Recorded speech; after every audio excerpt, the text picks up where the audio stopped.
Comme tous les mercredis, cette famille syrienne fait son marché à Kissak, aux portes des Cévennes.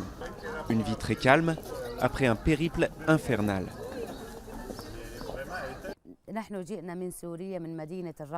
Nous sommes venus de Syrie, de Raqqa, c'est une grande ville.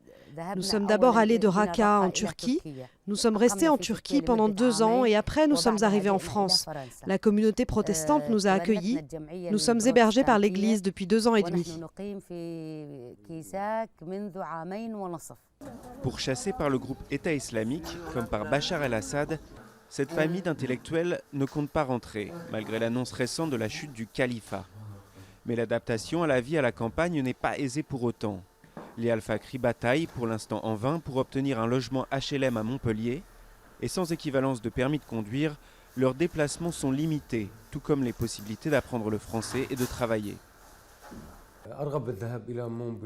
Je voudrais aller à Montpellier, parce que c'est une grande ville. Il y a beaucoup de Syriens et d'Arabes, il y a des organisations culturelles. Je dois trouver un moyen de m'exprimer, de parler de la situation en Syrie, de ce qui se passe en Syrie et dans les pays arabes. C'est un sujet qui intéresse tous les Arabes, en France ou ailleurs. Il faut que j'y aille. Je prendrai n'importe quelle opportunité pour m'exprimer.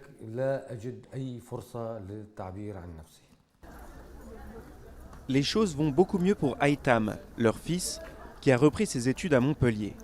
Après des années de galère, ça y est, il se sent bien.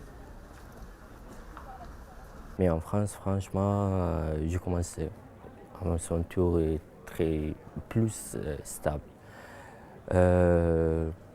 Maintenant, je travaille pour faire le doctorat.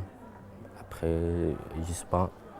Mais mon objectif, faire le doctorat en maths en France. Et bien sûr, travailler en France. Une des sœurs d'Haitham vient de rejoindre Kissak depuis la Turquie, avec ses 2 enfants. Ils apprennent déjà le français avec un appétit vorace. Oui, c'est bon, merci. Malgré leurs difficultés, Assad et Chiar sont heureux de voir les jeunes générations de leur famille s'épanouir, loin de l'horreur de la guerre.